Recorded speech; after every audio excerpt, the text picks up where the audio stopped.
नमस्कार, स्वागत है आप सभी का। मेरा नाम है प्रेमपाल सिंह और आप जुड़ चुके हैं हमारे YouTube प्लेटफॉर्म से। सीटेट की हम प्रैक्टिस कर रहे हैं और साथ ही साथ कंटेंट भी आपको डिलीवर कर रहे हैं। तो इससे पहले 3 क्लास हो चुकी हैं ऑलरेडी, जिसमें एक में हमने हिस्ट्री डिस्कस किया था एसएसटी का, दूसरे में ज्योग्राफी, तीसरे में पॉलिटी। ठीक, आज फिर हम डिस्कस करेंगे ये क्लास में ज्योग्राफी, उसी के आगे की सीक्वेंस में। तो जुड़ जाइए सभी लोग। और देखो भाई, क्लास अगर पसंद आती है तो शेयर जरूर कर दिया करो, और कोई भी डाउट है, कोई भी क्वेरी है आपकी, तो कमेंट करके हमें बता दिया करो। उस चीज को हम अगली क्लास में इंक्लूड कर लेंगे, क्योंकि ये जो है रिकॉर्डेड क्लास होती है, लाइव नहीं है। इसलिए आप कमेंट कर दीजिए, नेक्स्ट क्लास में उस आपके डाउट को इंक्लूड कर लिया जाएगा। ठीक है, तो चलते हैं क्लास की तरफ। और बहुत ही बेहतरीन टॉपिक, जिनको समझ में नहीं आया है ये टॉपिक, तो आप समझ जाइए उसके लिए बहुत ज्यादा दिक्कत होगी ज्योग्राफी में। तो इसलिए ये बिल्कुल बेसिक टॉपिक है, जिसमें हम लैटिट्यूड और लॉन्गिट्यूड के बारे में बात करेंगे, अक्षांश और देशांतर की बात करेंगे। क्यों? क्योंकि पूरी ज्योग्राफी अगर अच्छे से समझनी है तो ये जो पहला टॉपिक है, बेसिक टॉपिक, इसको समझना बहुत जरूरी है। अच्छा, बात करते हैं। इससे पहले जो ज्योग्राफी की क्लास हुई है, जिसने भी वो क्लास नहीं देखी है उसको आप देखिए। उसमें हमने बात की है पूरे सोलर सिस्टम के बारे में, सौर मंडल के बारे में, और सौर मंडल में जो पृथ्वी की जगह है, अर्थ है, उसके बारे में हमने बात की है। और पृथ्वी के साथ साथ जो पूरे ग्रह हैं 8, वो ग्रह की बात की। और सन, सूर्य, जो कि पूरे सोलर सिस्टम का एक मेन सोर्स है एनर्जी का, उसके बारे में हमने बात की। ठीक, कौन कितने दिनों में चक्कर लगाता है, मून्स क्या है, मून क्या है, चंद्रमा क्या है, एस्ट्रॉइड मेट्रॉइड्स क्या है, उल्का पिंड, क्षुद्र ग्रह ये क्या है। ठीक, इन सभी के बारे में हमने बात की है। सैटेलाइट क्या होते हैं, उपग्रह क्या होते हैं, प्लैनेट क्या होते हैं यानी कि ग्रह क्या होते हैं, इन सब के बारे में बहुत अच्छे से डिस्कस किया है। इमेज लगा के, इमेज के साथ डिस्कस किया है, जिसको आपको समझने में कोई भी दिक्कत ना हो। गैलेक्सी क्या होता है, ठीक, तारा मंडल क्या होता है, पोल स्टार क्या है, ध्रुव तारा क्या है। प्राचीन समय में इसी को देखकर लोग समय का अनुमान लगाते थे। तो वो सारी चीजें हम पहली क्लास में डिस्कस कर चुके हैं बहुत अच्छे से। तो उसको आप प्लीज देखिए, जिसने भी वो क्लास नहीं देखी है। और फिर भी कोई डाउट रहता है उस क्लास में भी, तो आप कमेंट करके हमें बता सकते हैं, उनको इंक्लूड किया जाएगा आपके डाउट्स को नेक्स्ट क्लास में। तो बिना कोई देरी किए अगला चैप्टर हम डिस्कस करेंगे, जो है ग्लोब से रिलेटेड। ग्लोब, ये है ग्लोब। अब ग्लोब है क्या एक्चुअली? तो देखो भाई, पृथ्वी बहुत बड़ी है। पृथ्वी क्या है? बहुत बड़ी है। और पृथ्वी को समझना है तो पृथ्वी के ही आकार, पृथ्वी जैसा एक छोटा रूप हमारे सामने होना चाहिए, जिससे हम पृथ्वी को समझ पाए। हम कॉन्टिनेंट क्या होते हैं वो समझ पाए, महाद्वीप क्या होते हैं वो समझ पाए, ओशियंस क्या है, महासागर क्या है वो समझ पाए हम। ठीक है, पर्वत क्या है ना, चोटियां क्या होती हैं, मैदानी भाग क्या होता है, प्लेन एरिया क्या है, प्लेटो क्या है। तो ये सारी चीजें हमें समझना है। फिजिकल डिवीजन ऑफ इंडिया समझना है, जो भारत का भौतिक विभाजन है, विश्व का समझना है। तो उसके लिए हमें पृथ्वी जैसा ही एक छोटे रूप में हमारे सामने एक चीज अवेलेबल होनी चाहिए। इसे हम कहते हैं ग्लोब। क्या कहते हैं इसको बोलते हैं दोस्त, ग्लोब बोलते हैं। ठीक है, जो पृथ्वी का ही एक छोटा रूप है, जो हमारी स्टडी को आसान बनाता है। पृथ्वी का एक छोटा रूप है जो हमारी स्टडी को आसान बनाता है। तो देखो क्या लिखा है, globe is a true model of earth. Globe क्या है? एक मॉडल है हमारी पूरी पृथ्वी का, जिससे हमें पृथ्वी को समझने में मदद मिलती है। पृथ्वी जो कि आपका वेस्ट टू ईस्ट चक्कर लगाती है और अपने अक्षांशों पर झुकी हुई है, ये सब हमें इससे समझ में आता है। ठीक, तो मिनिएचर फॉर्म, मिनिएचर मतलब एक छोटा रूप। तो ग्लोब क्या है? पृथ्वी का ही एक छोटा रूप है, और ये एक पृथ्वी का मॉडल है, जिससे हमें अर्थ को समझने में मदद मिलती है, जिससे हमें अर्थ को समझने में मदद मिलती है। ठीक है भाई, आगे देखो। ग्लोब के बारे में हम बात करें तो कुछ फैक्ट देखें हम, तो देखो भाई, ग्लोब वेरी कर सकता है साइज में, छोटा ग्लोब भी होता है, आपने मार्केट में देखा होगा, छोटा ग्लोब भी होता है, बड़ा ग्लोब भी होता है, तो ग्लोब वेरी कर सकता है, ठीक है, लेकिन जो चीजें हैं वो सभी ग्लोब पे बराबर दिखाई गई हैं। अलग अलग टाइप का हो सकता है, जैसे बड़ा हो सकता है, छोटा हो सकता है। छोटा होगा तो हम उसे आसानी से एक जगह से दूसरी जगह ले जा सकते हैं। मान लो कि मैं क्लास में हूं और क्लास में मुझे ऑफलाइन क्लास में बच्चों को पढ़ाना है अर्थ के बारे में, तो एक छोटा सा ग्लोब जिसे मैं कैरी कर सकता हूं उसे मैं क्लास में साथ में लेके आऊंगा और पृथ्वी के बारे में बच्चों को पढ़ाऊंगा। ठीक, बड़ा होगा तो अब उसे हम कैरी नहीं कर सकते, नहीं ले जा सकते एक जगह से दूसरी जगह, तो इसलिए पॉकेट ग्लोब भी होता है, ठीक, बलून जैसा ग्लोब भी होता है, बहुत सारे प्रकार के एनसीईआरटी में आपके ये बताए गए हैं, ध्यान रखेंगे, ठीक है। अब ये जो ग्लोब है, ये जो ग्लोब है ये कोई फिक्स नहीं होता, it can be rotated the same way as top spine और पोटर्स व्हील इज रोटेड, तो बिल्कुल वैसे ही घूमता है ये। ऑन द ग्लोब, ग्लोब पर होता क्या है, तो यहां जरूरी बातें जो आपको समझने में मदद मिलेगी कि ग्लोब के माध्यम से हम क्या क्या चीज समझ सकते हैं। तो ग्लोब के माध्यम से बेटा हम देखो कंट्रीज के बारे में समझ सकते हैं, जो देश हैं पूरी पृथ्वी पर जितने देश हैं उनके बारे में हमें पता लगता है कौन सा देश कहाँ है, किस जगह पर है, लोकेशन क्या है। कॉन्टिनेंट के बारे में बात करते हैं, यानी कि महाद्वीप, महाद्वीप के बारे में हमें समझ में आता है ग्लोब के माध्यम से, है ना, कि एशिया महाद्वीप कहाँ है, यूरोप महाद्वीप कहाँ है, उत्तरी अमेरिका कहाँ है, दक्षिणी अमेरिका कहाँ है, ऑस्ट्रेलिया कहाँ है, समझ गए।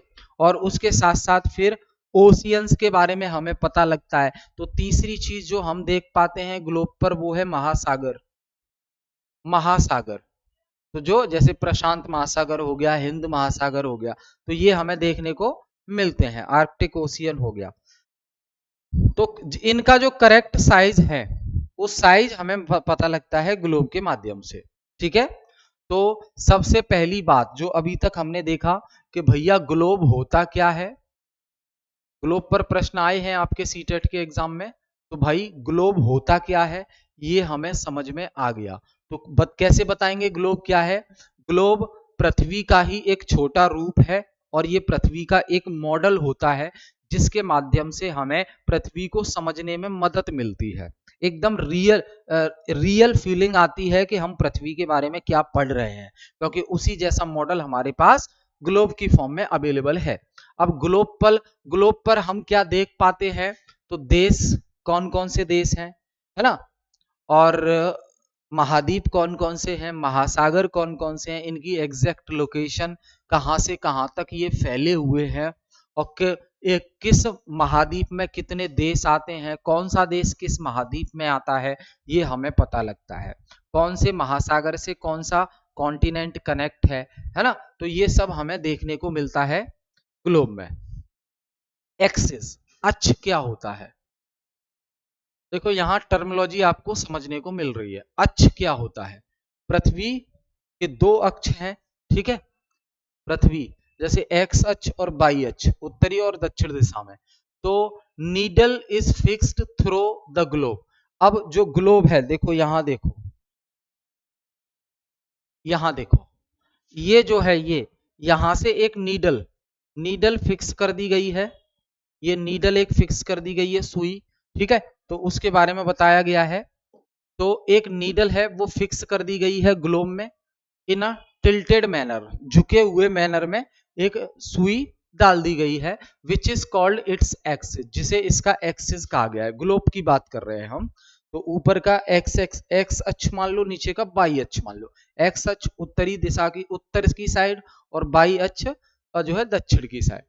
2 points on the globe through which the needle passes are two pole, जो दो पॉइंट हैं पृथ्वी पे जिन पॉइंट के जरिए वो नीडल पास होती है, नीडल पास होती है, जैसे ये जो है, तो ये एक पॉइंट हो गया, एक ये पॉइंट हो गया, तो ये नॉर्थ में है, ये साउथ में है, ठीक है, तो ये दो अक्ष हो गए। एक्सिस किसे बोलेंगे, जिन दो पॉइंट के बीच से वो नीडल गुजरती है, तो एक ये पॉइंट बन गया, एक ये पॉइंट बन गया, तो ये हो गया मान लो एक्स अक्ष और ये हो गया वाई अक्ष। तो एक तो उत्तर की दिशा में अक्ष है और दूसरा दक्षिण की दिशा में, तो ये दो एक्सिस कहलाते हैं अर्थ के। इन्हीं एक्सिस पर रोटेट करती है, ठीक है, रिवॉल्व होती है, रोटेट करती है, ठीक, समझ गए।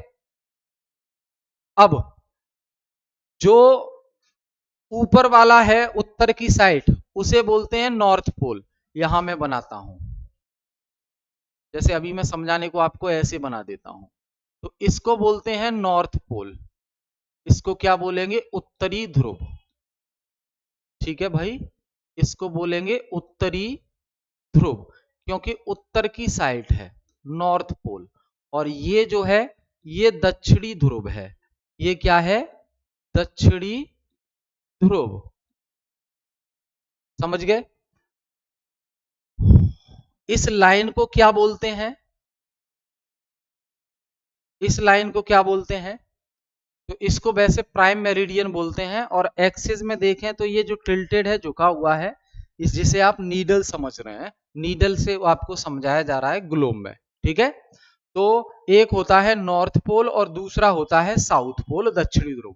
The globe can be moved around this needle, जो ग्लोब है वो नीडल के चारों तरफ मूव करता है, जो ग्लोब है जो बीच में नीडल डाली गई है उसके चारों तरफ मूव करता है, फ्रॉम वेस्ट टू ईस्ट। तो किस दिशा से किस दिशा की तरफ मूव करती है पृथ्वी, तो ये हो गया नॉर्थ साइड, ये हो गया साउथ, और ये वेस्ट और ये ईस्ट। तो ये जो पृथ्वी है ये कैसे मूव करेगी, कैसे मूव करेगी, वेस्ट से ईस्ट की तरफ, वेस्ट से ईस्ट की तरफ मूव करेगी, पश्चिम से पूर्व की तरफ घूमती है। But remember there is a major difference, the real earth has no such needle. जो अब ग्लोब में तो हम नीडल का एग्जांपल लेके आपको बता रहे हैं, पर आप ये मत समझना कि रियल की जो पृथ्वी है उसमें भी कोई नीडल डली हुई है और उसी नीडल के आसपास, नीडल के चारों तरफ पश्चिम से पूर्व की दिशा में पृथ्वी घूमती है। ऐसा रियल पृथ्वी में कोई नीडल नहीं है, ये तो ग्लोब से आपको पृथ्वी के बारे में समझाने के लिए ये नीडल डाल के बताया गया है, क्योंकि जो ग्लोब है उसमें तो एक नीडल ही पड़ी है और उसके आसपास वो घूमता है, समझ गए। लेकिन रियल पृथ्वी में ऐसी कोई नीडल नहीं है, it moves around its axis, और रियल पृथ्वी जो है अपने अक्ष के चारों तरफ घूमती है, अपने अक्ष के चारों तरफ घूमती है, रोटेट है ना, रोटेट करती है। Which is an imaginary line, जो कि रियल पृथ्वी में एक इमेजनरी काल्पनिक लाइन है, ऐसा कोई रियल में ग्लोब की तरह नीडल नहीं पड़ा है रियल पृथ्वी में, ठीक है। ये देख लो आप, यहां देखो, देखो ये एक्सिस है और ये एक्सिस है, ठीक है। तो इसको बोला है नॉर्थ पोल, अभी मैंने आपको बताया। तो ये जब वो वाला जो पॉइंट है, ये वाला जो पॉइंट है ये है नॉर्थ पोल, और इसके सेंटर में ये ऐसे है, ठीक है, और ये है साउदर्न पोल। तो नॉर्थ पोल यानी कि उत्तरी ध्रुव, मैंने बताया आपको उत्तरी ध्रुव, और ये है आपका दक्षिणी ध्रुव, दक्षिणी ध्रुव, ठीक, समझ गए। चलो आगे देखो, another imaginary line running on the globe divides it into two equal parts. Another imaginary line running on the globe divides it into two equal parts. This line is known as equator. अब एक imaginary line पृथ्वी पर होती है तो इसको आप ऐसे समझो, देखो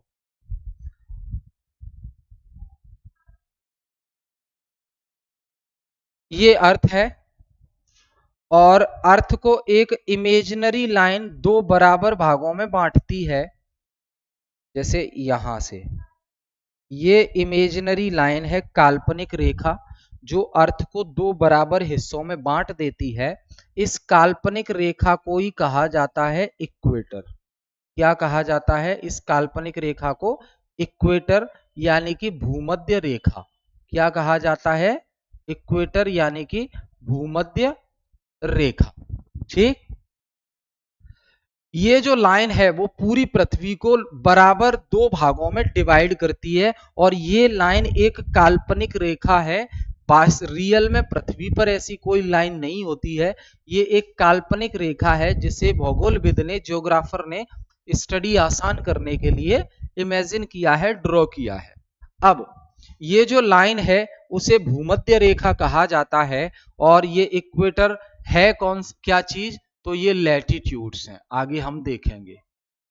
लैटिट्यूड यानी कि अक्षांश, लैटिट्यूड अक्षांश। अब अक्षांश होते क्या है तो समझ जाओ। पृथ्वी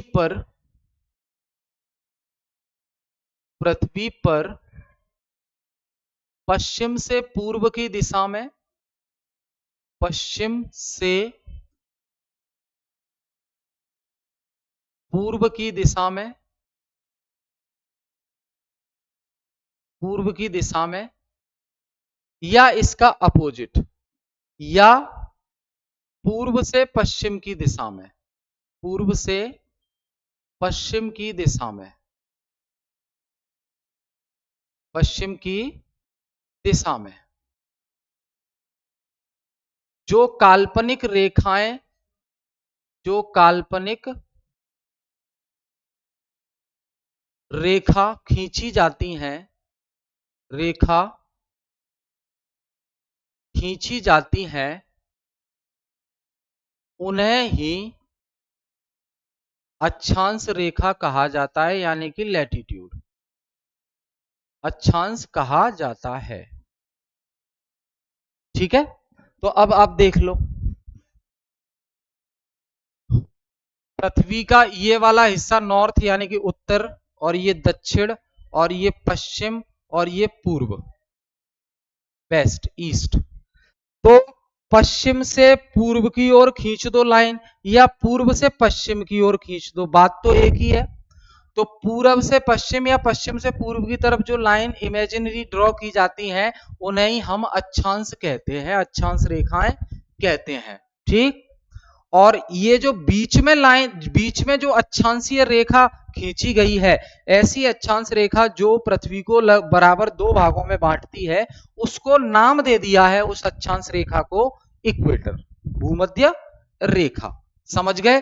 तो वही चीज बोली गई है कि एक और जो इमेजिनरी लाइन है जो ग्लोब पर है, डिवाइड्स करती है ग्लोब को दो बराबर भागों में, इस लाइन को इक्वेटर कहा जाता है। समझ गए? अब यहां देखो आप, ये नॉर्थ से इतना हिस्सा, यहां से लेके इतना हिस्सा, इसे कहते हैं क्या, नॉर्दर्न हेमिस्फीयर। इसे कहा जाता है नॉर्दर्न हेमिस्फीयर, इसे नॉर्दर्न हेमिस्फीयर कहा जाता है। हिंदी में कहेंगे उत्तरी गोलार्ध, उत्तरी गोलार्ध। ठीक है, तो भूमध्य रेखा से ऊपर का पूरा हिस्सा उत्तरी गोलार्ध, और भूमध्य रेखा से नीचे तक का पूरा हिस्सा, ये यहां तक, ये पूरा हिस्सा कहलाता है सदर्न हेमिस्फीयर यानी कि दक्षिणी गोलार्ध, सदर्न हेमिस्फीयर यानी कि दक्षिणी गोलार्ध। समझ गए भाई? आई होप यहां तक क्लियर है। पृथ्वी, वो काल्पनिक रेखा जो पृथ्वी को दो भागों में डिवाइड कर देती है, उसे कहते हैं इक्वेटर। और इक्वेटर क्या है? अक्षांश रेखा है। अक्षांश रेखा क्यों है? क्योंकि ये वेस्ट से ईस्ट की तरफ या ईस्ट से वेस्ट की तरफ ड्रॉ होती है। इसके अलावा और भी अक्षांश रेखाएं होती हैं, अभी हम देखेंगे। ये मेन लाइन याद रखो जो आपको पहले बताया जा रहा है। ठीक, आगे, तो ऊपर का भी बराबर का आधा हिस्सा होता है पृथ्वी का, और नीचे का भी, दोनों हिस्से बराबर होते हैं, बस यही बताया गया है। अब यहां देखो आप, ये जो अक्षांश रेखा है, तो हर डिग्री पर एक लाइन होती है, इसे बोलते हैं 0 डिग्री। इसको क्या बोलते हैं? 0 डिग्री लाइन। 0 डिग्री क्यों बोल रहे हैं?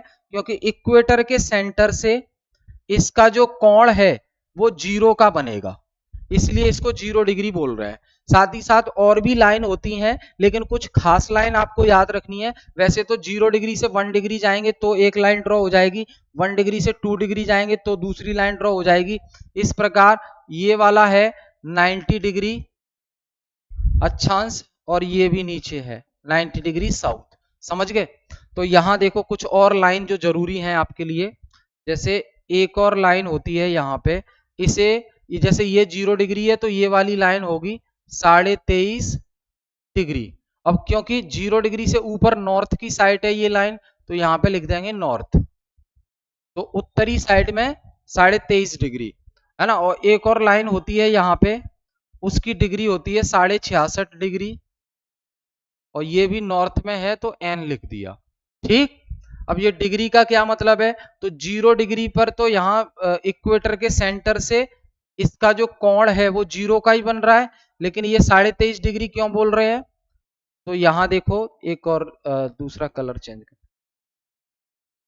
ये जो है ये वाला जो कोण है ये 23.5 डिग्री का बनेगा, इसलिए इसे 23.5 डिग्री लाइन बोल रहे हैं। और ठीक ये वाला कोण देखें हम, ये वाला कोण, तो ये वाला बनेगा 66.5 डिग्री का, इसलिए 66.5 डिग्री बोल रहे हैं। और एक होता है जैसे ये, तो यहाँ तो 90 डिग्री का बन रहा है, तो इसको 90 डिग्री लैटिट्यूड बोलते हैं। समझ गए ना? तो ये ध्यान रखना है। अच्छा, 66.5 डिग्री नॉर्थ, 23.5 डिग्री नॉर्थ ऐसे ही नीचे होंगे, तो नीचे जो लाइन है एक होगी 23.5 डिग्री, क्योंकि ये साउथ की साइड है, साउदर्न हेमिस्फीयर में, तो एस लिखेंगे। और एक और लाइन होगी नीचे 66.5 डिग्री पर, क्योंकि ये साउथ की साइड है तो एस लिखेंगे। अब इनका नामकरण कर देते हैं। बीच वाली लाइन का तो नामकरण कर दिया हमने इक्वेटर भूमध्य रेखा, इसको बोलते हैं 23.5 डिग्री नॉर्थ को tropic of cancer, tropic of sorry cancer, यानी कि कर्क रेखा, कर्क रेखा। और इसको बोलते हैं इधर 23.5 डिग्री को क्या बोलेंगे, tropic of capricorn, tropic of capricorn यानी कि मकर रेखा। ठीक है, अब 66.5 डिग्री नॉर्थ, तो इसको बोलते हैं आर्कटिक सर्किल, आर्कटिक सर्किल यानी कि आर्कटिक वृत्त। और इसको बोलते हैं क्या, अंटार्कटिक सर्किल यानी कि अंटार्कटिक वृत्त बोलते हैं। ठीक है, ध्यान रखेंगे। तो ये इंपॉर्टेंट लाइन है जो आपको याद रखनी है। और क्या याद रखने हैं, दो लैटिट्यूड लाइंस आपस में एक दूसरे को कभी क्रॉस नहीं करती, वो पैरेलल चलती हैं। तो यहां ध्यान रखेंगे, कोई भी दो अक्षांश रेखाएं, रेखा हमेशा एक दूसरे के समानांतर होती हैं, समानांतर होती हैं, पैरेलल टू ईच अदर, यानी कि वो एक दूसरे को क्रॉस नहीं करती, वो एक दूसरे को क्रॉस नहीं करती। ये लिखा है देखो, पैरेलल्स ऑफ लैटिट्यूड, एक दूसरे को लाइन क्रॉस नहीं करेंगी। भाई ये लाइन है, अगली ऐसे आएगी, अगली ऐसे, अगली ऐसे, अगली ऐसे, तो क्या ये क्रॉस कर रही है, नहीं कर रही। ठीक है, तो ध्यान रखेंगे इसको। इक्वेटर 0 डिग्री को रिप्रेजेंट करता है, ये हमने बात कर ली, क्योंकि कोण जो बनता है, distance from the equator to either of the pole is 1/4, वो तो सही है। जैसे ये हमने बात की, तो इक्वेटर के पॉइंट से ये 1/4 हो गया, एक हिस्सा एक हिस्सा एक हिस्सा एक हिस्सा, तो 1/4 होता है 1/4, और उसे डिग्री दी जाती है 90 डिग्री, और यहाँ नीचे भी 90 डिग्री, और टोटल 90 90 90 90, और ये टोटल हो जाता है 360 डिग्री। ठीक है, 90 90 90 90, समझ गए?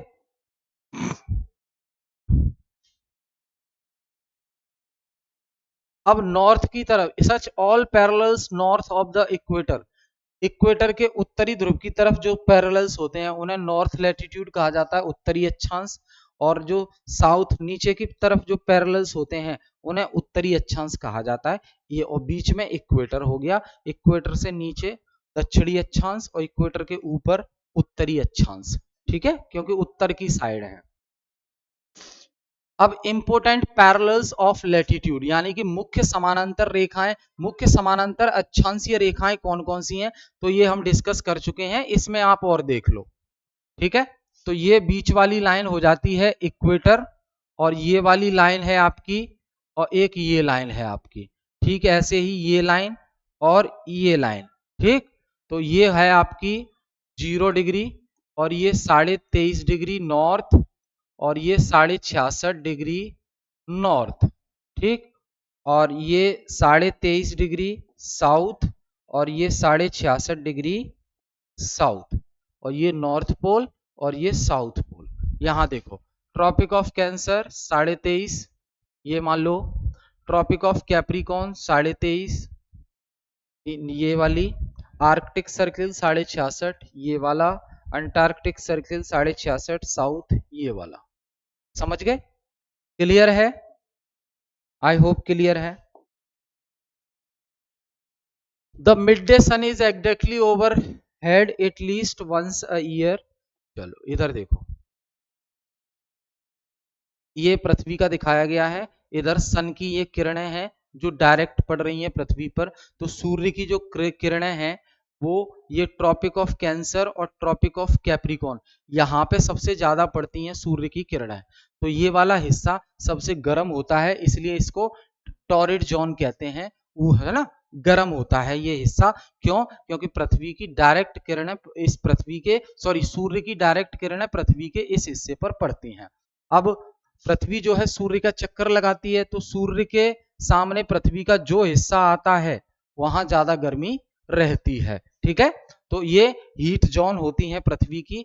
तो ध्यान रखना, ये ट्रॉपिक ऑफ कैंसर और ट्रॉपिक ऑफ कैप्रिकॉन, तो इतने हिस्सा जो है ये सबसे गर्म होता है, सबसे गर्म होता है। बारिश भी यहाँ सबसे ज्यादा है क्योंकि गर्मी ज्यादा है, और पेड़ यहाँ पे सदाबहार वन देखने को मिलते हैं क्योंकि वो कभी सूखते नहीं है।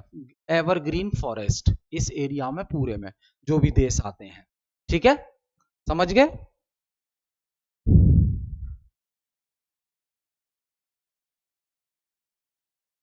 अब ये लॉन्गिट्यूड देख लो, लैटिट्यूड तो हमने देखा ये वाली लाइन, और लॉन्गिट्यूड होती है ये वाली लाइन, ठीक है।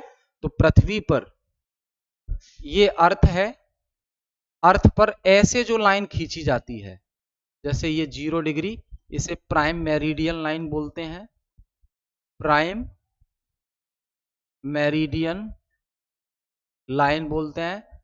इसी को इंटरनेशनल टाइमलाइन बोला जाता है, इंटरनेशनल टाइमलाइन बोला जाता है, ठीक है। और ये जो आपका नॉर्थ से साउथ जो लाइन ड्रॉ होती हैं उन्हें हम लॉन्गिट्यूड कहते हैं, और हिंदी में इसको बोलते हैं देशांतर, देशांतर रेखा, ठीक है, समझ गए? तो ये जो पृथ्वी को एग्जैक्ट बीच में से जो लाइन जा रही है नॉर्थ से साउथ, तो वो लॉन्गिट्यूड है। तो लेटीट्यूड का मतलब लेटी हुई लाइन, और लॉन्गिट्यूड मतलब लॉन्ग लॉन्ग, ठीक है। अब प्राइम मेरिडियन की खास बात ये है कि जैसे लेटीट्यूड हमने देखे वो एक दूसरे के समानांतर होते हैं, लेकिन प्राइम मेरिडियन वाली लाइन समानांतर नहीं होती, वो एक ही पॉइंट से शुरू होती हैं और एक ही पॉइंट पर खत्म होती हैं, एक ही पॉइंट पर शुरू होती हैं, एक ही पॉइंट पर खत्म होती हैं। ये ध्यान रखना, आप समझ गए, इस तरीके से होती है, ठीक। तो ये मैंने बेसिक बताया आपको, बाकी इसका आगे हम इसको कंप्लीट करेंगे, और ये देशांतर के बारे में, लैटिट्यूड के बारे में देखा, अगली वीडियो में हम इसको फाइनल कर लेंगे, ठीक है। तो मिलते हैं फिर नेक्स्ट क्लास में, बहुत बहुत धन्यवाद।